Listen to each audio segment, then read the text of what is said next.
We are currently looking at events transitioning between the Old and New Testaments.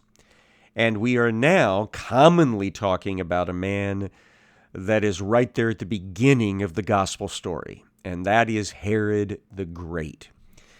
We know that in the year 47 BC, Julius Caesar was invoking the details of this long-standing mutual assistance treaty between the Roman Republic and the Jewish people.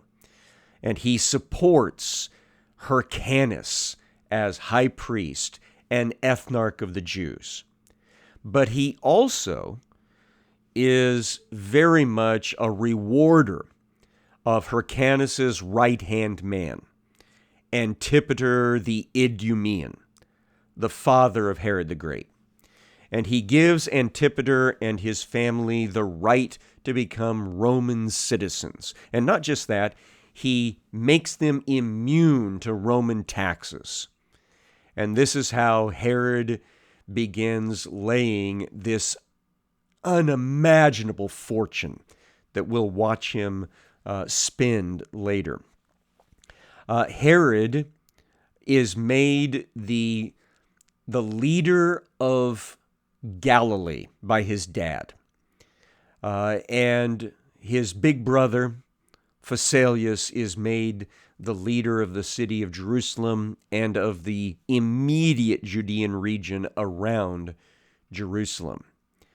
And so this is the way that 47 BC is progressing for that family.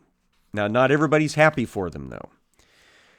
First of all, the son of the late Aristobulus, who wanted the throne instead of his brother Hyrcanus, this son continues to object to Julius Caesar having anything to do with Hyrcanus and Antipater. And he rabble-rouses to try to get these guys in trouble all the time. And even though Julius Caesar says that this needs to stop, it continues to go on behind the scenes.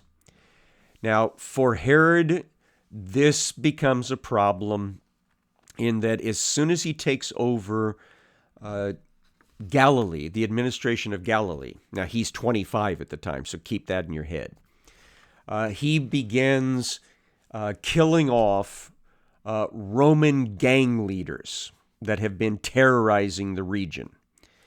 And once this news gets back to Jerusalem, this becomes a wedge issue that people try to use against Herod and his brother and his father.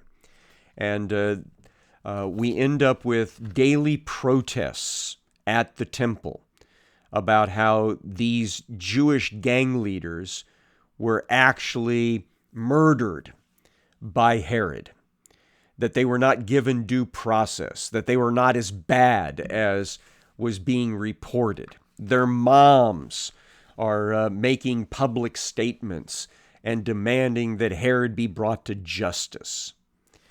And so we have this record from the Antiquities of the Jews, Book 14, chapter number 9, that describes how Herod is brought into some danger by all this response to his activities.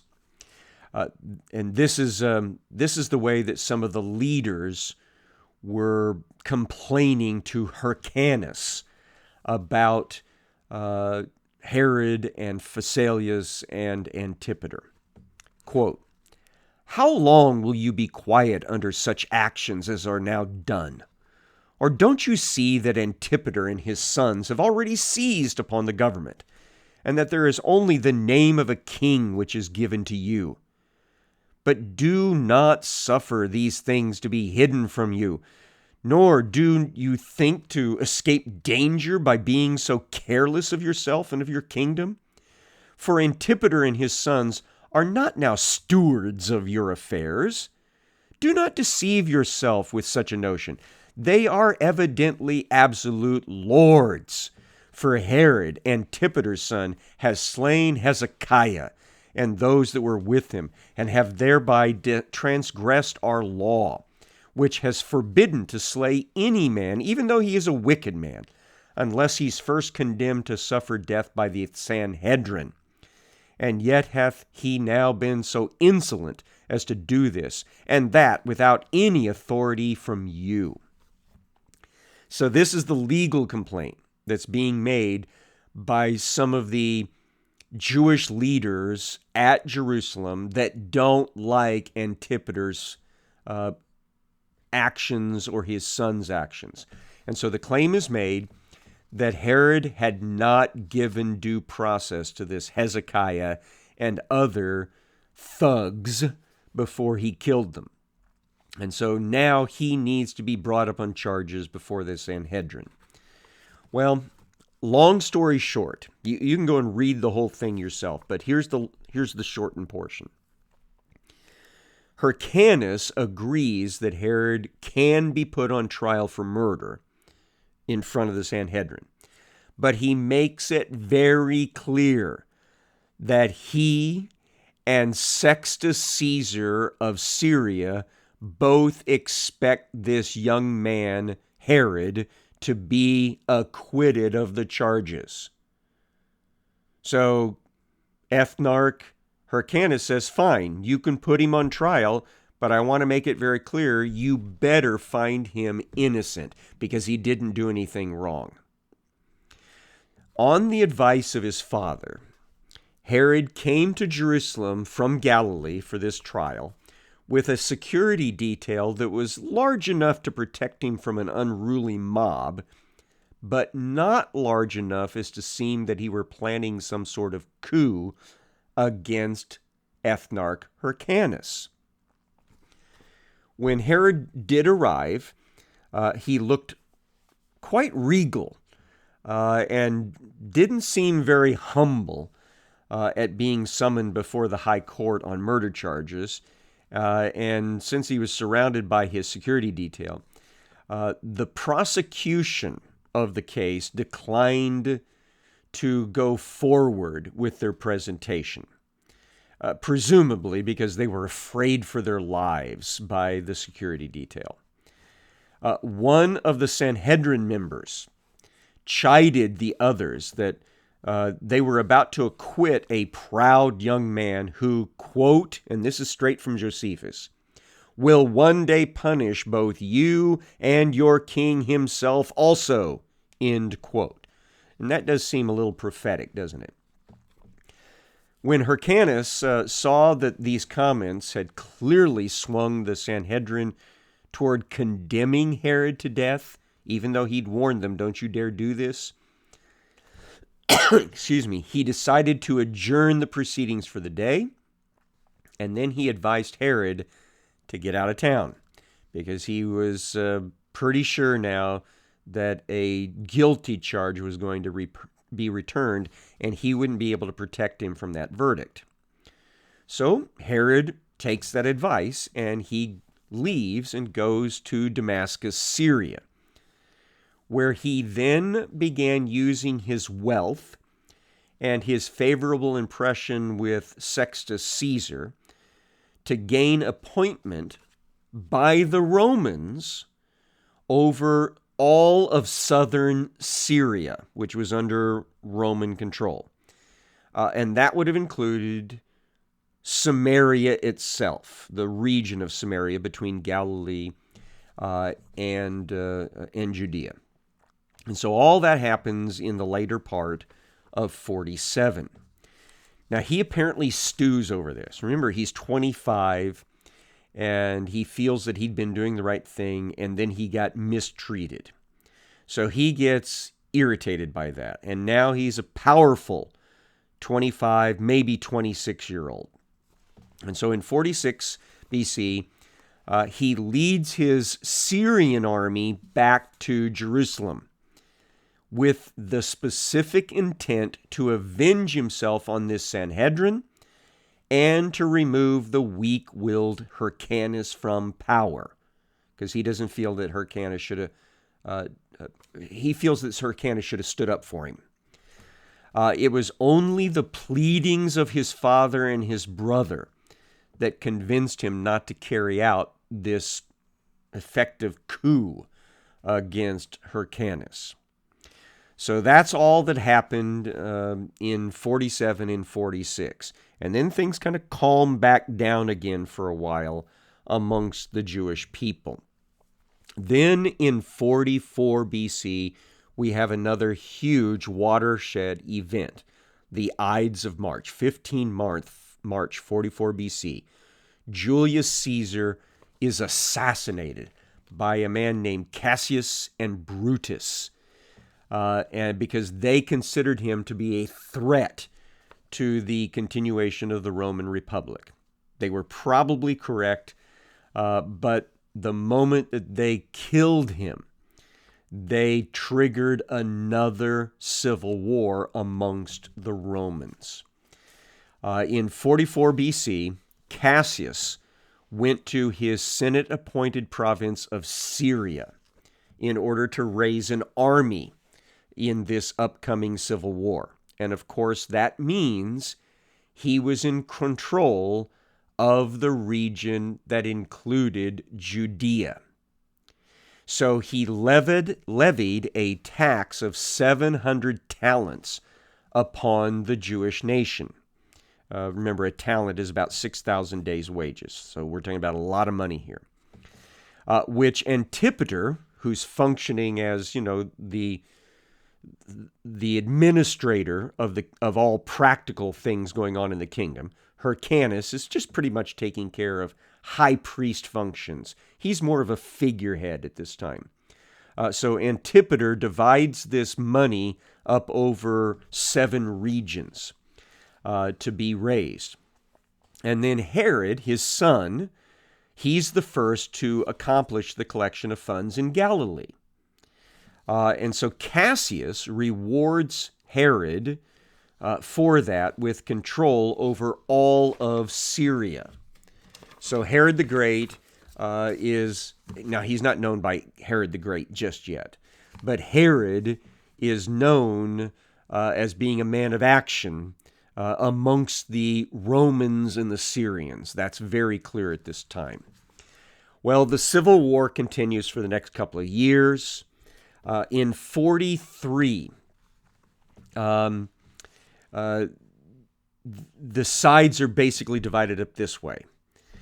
Octavian, the later Augustus, so keep that in mind. Octavian, Mark Antony, and a guy by the name of Lepidus are on one side. They are the next triumvirate of the Roman Republic.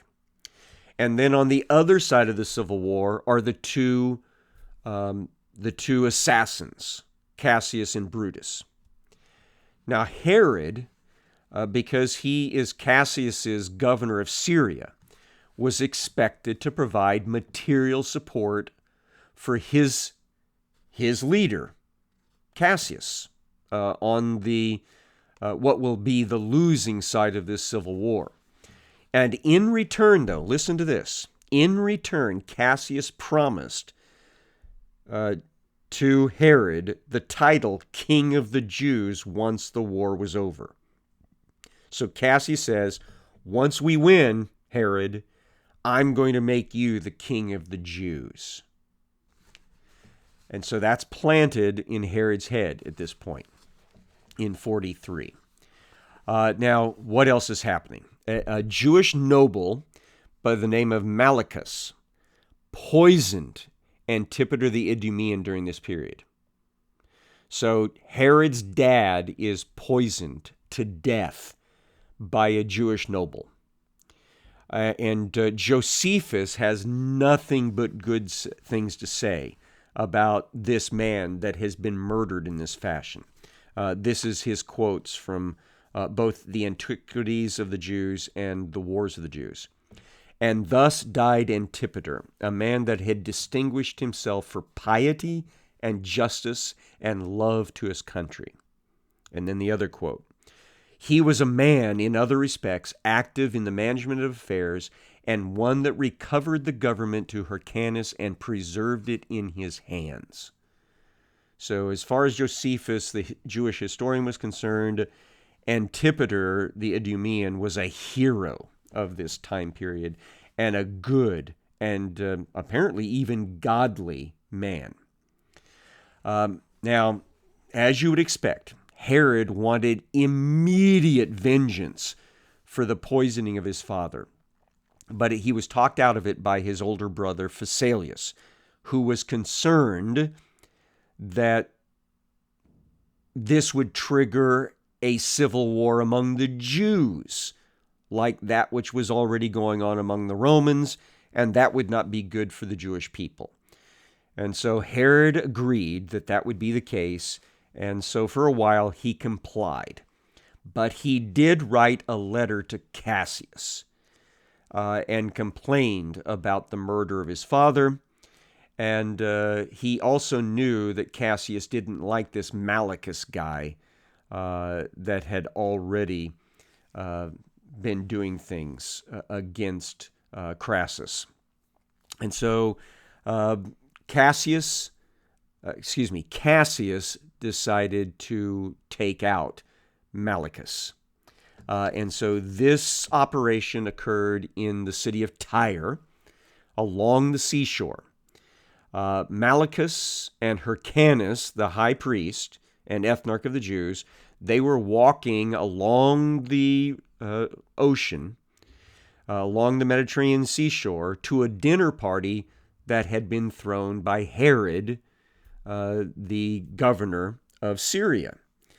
And Hyrcanus fainted whenever some Roman soldiers suddenly appeared and stabbed Malichus to death right in front of him. Now, when he revived from his faint, Hyrcanus expressed his relief that the assassination had been ordered by Crassus the Roman, rather than by Herod the Jew, or Herod the Idumean. Now, Felix, the brother of Malichus, immediately tried to get vengeance on Herod and Phasaelus by taking over a number of Judean fortresses, among them Masada. But he ends up being beaten back by the two brothers. The two brothers also had to fight off an invasion attempt by Antigonus, Hyrcanus' nephew. Remember, he's kind of that surviving son of the late usurper to the throne. Well, he kept thinking he could take over during all of this turmoil. He wanted to be high priest and ethnarch of Judea rather than his uncle. Now, Herod was particularly rewarded by Hyrcanus for his valor in the defense of the kingdom at this time by being invited to enter into a marriage betrothal contract with his granddaughter, Miriamne. So this is where Herod is asked to become a member of the extended Hasmonean family by marrying a princess in it. Josephus reports it this way in Antiquities, Book 14, Chapter 12. When he was come to Jerusalem, Hyrcanus and the people put garlands about his head. So because they defended Jerusalem against this attempt to take it over by Antigonus, they were rewarded with this great big welcome party. And then in Wars of the Jews, Book 1, Chapter 11, and Josephus writes this. When Herod had fought against these in the avenues of Judea, he was conqueror in the battle. He drove away Antigonus and then returned to Jerusalem, beloved by everybody for the glorious action he'd done. For those who did not before favor him did join themselves to him now because of his marriage into the family of Hyrcanus. Now, it's not a marriage just yet. It's a betrothal. Back to the text. For as he had formerly married a wife out of his own country of no ignoble blood, who was called Doris, of whom he begat Antipater, so did he now marry Miriamne, the daughter of Alexander, the son of Aristobulus, and the granddaughter of Hyrcanus, and was become thereby a relation of the king. Now, it should be pointed out that as a Roman citizen, Herod is under Roman law, so he cannot be married to more than one woman at a time.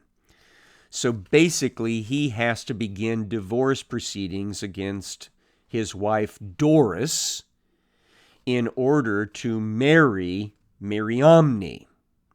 And so that's going to take a little while to get all of that taken care of. So that's why the marriage contract is offered in 43, but it won't be consummated for a few more years. All right, that brings us then to October of 42 BC.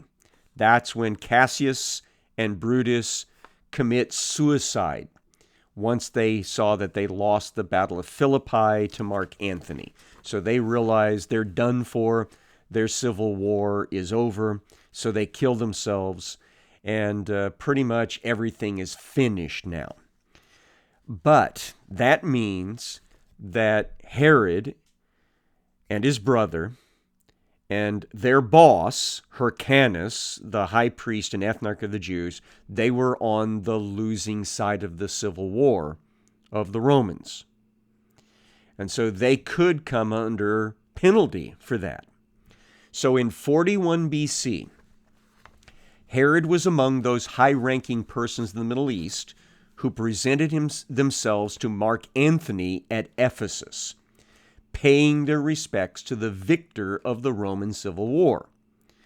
He paid a large, unspecified sum of money in order to secure forgiveness for supporting the loser. So he offers to pay a huge war reparation because he was on the wrong side. Certain Jewish petitioners tried unsuccessfully at this time to convince Mark Antony to remove Herod and Phasaelus from their positions of authority within the Hyrcanus government. So people thought this would be a good time to get these guys expelled from their positions of authority, but they were wrong because Mark Antony actually likes them. And so he's willing to let bygones be bygones. The high priest Hyrcanus sent ambassadors to this meeting with crowns of gold for pretty much the same reason, to basically apologize, we are sorry we were on the wrong side. And he also requested that Jewish hostages and land taken by Cassius to ensure their compliance be returned. So basically, Hyrcanus is saying, look, we were under duress.